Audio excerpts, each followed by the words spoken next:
Hey, ¿qué tal? Bienvenida, bienvenido a un nuevo video.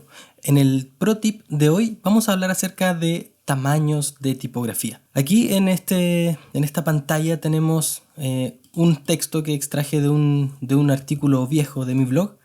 Y tenemos el texto tal como, con los estilos tal como los pone Adobe XD. Ahora, aquí estamos hablando de diseño, no de programa, así que esto lo puedes aplicar en cualquier aplicación que tú quieras.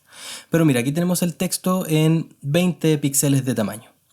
¿Cuál es el tamaño ideal para una interfaz web?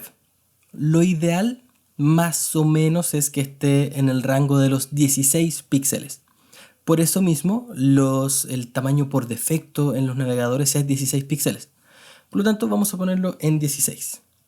Ahora, esto no es una regla estricta, no es que siempre tenga que ser el tamaño base 16. Esto puede cambiar dependiendo del diseño de la tipografía que estés utilizando. Por ejemplo, hay tipografías más redonditas, más gorditas que usan más espacio, por lo tanto puedes ponerlas más pequeñitas. Hay otras que son más ajustadas, más condensadas, por lo tanto hay que usarlas más grandes, pero por lo menos entre 14 y 16 es un tamaño en donde el texto se puede leer más o menos bien. Más pequeño que eso puede ser difícil de leer. Pero en fin, esa es la guía general con respecto al tamaño base de las tipografías. Y con respecto a la altura de los textos o al alto de línea, es decir, la separación que existe entre cada una de las líneas de texto, también depende de la tipografía que estés utilizando. Pero por lo general, un 150% del tamaño del texto tiende a ser suficiente.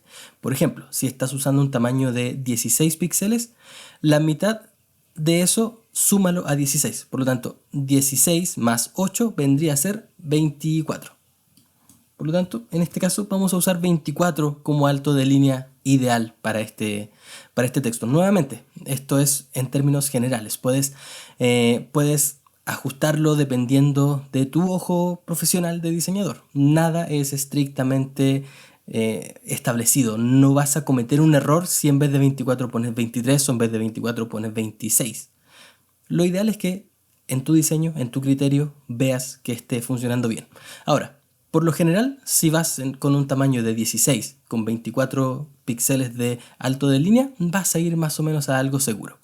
Ahora, ¿cómo definir los tamaños para los títulos y los subtítulos? En este caso, tenemos un elemento que debería ser el título principal y un elemento que debería ser el subtítulo. Entonces veamos qué pasa acá.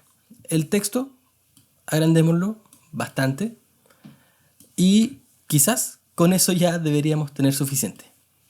¿Cuándo sabemos si un texto es suficientemente grande como para hacer un título? Bueno, simplemente aquí esta es una recomendación personal, pero simplemente obsérvalo y ve si es que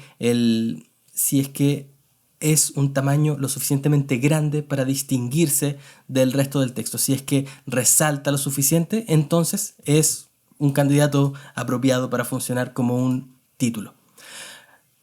Ahora, hay personas que establecen ciertos lineamientos matemáticos para llegar a estos tamaños y eso está súper bien, es una guía para partir, pero como diseñador, en mi caso, principalmente me guío por la estética que estoy buscando. Si es que se ve lo suficientemente grande y no hay ninguna duda de que esto es un título y de que esto es un párrafo, por mí está bien.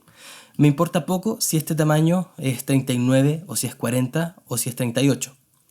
Por lo general, hago el ajuste de manera visual y luego busco un número que más o menos calce dentro de la estructura CSS, por lo menos, que voy a construir después. Pero lo primero es ver visualmente que haya un contraste enorme, o no sé si la palabra es enorme, pero lo suficientemente grande entre el título y el texto. Ahora, como podrás ver, este texto es tan grande que el espacio entre las líneas se hace mucho más evidente de lo que tenemos en el texto. Por lo tanto, cuando tengo títulos, trato de ajustar el alto de línea para que no sea necesariamente 1.5, sino por lo general 1.2 o 1.3 del tamaño. Entonces, en este caso, en vez de que sea 59, por ejemplo, vamos a hacer que sea 40 y 50, por ejemplo.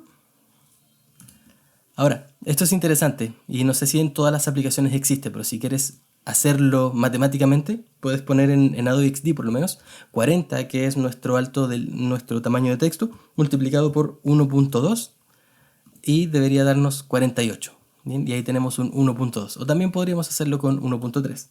40 multiplicado por 1.3 y me da 52. Y creo que ese tamaño queda bastante bien. Ahora, ¿cómo lo hacemos con un subtítulo? Y esto es un error que he visto que mucha gente comete. Y es que cuando van a trabajar con un subtítulo, lo tienen en 16 y lo suben un poquito. Por ejemplo, lo suben a 20. ¿Y está bien hacerlo así? Yo creo que no. Sobre todo porque he visto que a veces incluso es menor, por ejemplo 18. Y ahí es donde yo encuentro que está el error. ¿Por qué?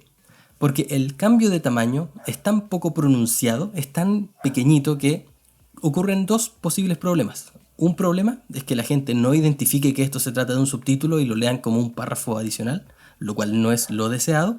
Pero además, cuando usas cambios de tamaño de una forma tan sutil, tan poco notorias, parece más bien que fue un error el hecho de que esto esté en otro tamaño en lugar de parecer una decisión de diseño. Por lo tanto, trata siempre de encontrar un tamaño y un estilo de texto que te ayude a dar contraste suficiente entre el texto y el otro texto que quieras destacar, en este caso un subtítulo. Podríamos en este caso subirle más el tamaño, por ejemplo a unos 25, y ahí se nota con bastante evidencia la distancia, la diferencia que hay entre el texto y este subtítulo, o eventualmente puedes dejarlo un poquito más pequeño, por ejemplo 20, pero cambiarlo a negrita, cambiarlo a bold. Y ahí obviamente ya no queda dudas de que esto se trata de un subtítulo a diferencia de un párrafo. Ahora, ¿qué hacemos con los textos secundarios? ¿Qué hacemos con los textos como este que dice aquí el autor? Lo que podemos hacer con estos textos es o achicarlos un poquito, por ejemplo aquí ya que nuestro tamaño base es 16, lo podemos bajar a 14. Y ya que es un texto secundario, no es tan terrible si no se alcanza a leer súper bien a la primera. O podemos hacer uso de otros recursos para bajarle el contraste, para bajarle la relevancia. Por ejemplo, bajarle un poquito la opacidad y hacer que quede un poquito más claro. Y con eso ya conseguimos más o menos que este texto tenga jerarquía. Ya tenemos súper claro que este es el título principal, destaca bastante. Luego sabemos que estos son los párrafos, esto es el contenido en sí, y esto es un subtítulo, y esto es un texto secundario. De esa forma es como a mí me gusta darle contraste y jerarquía a los textos a partir del uso de tamaños. Espero que este pro tip te haya servido y si tienes algún comentario déjamelo abajo y comentamos al respecto. Te mando un abrazo y nos encontramos pronto en otro video. Chau chau.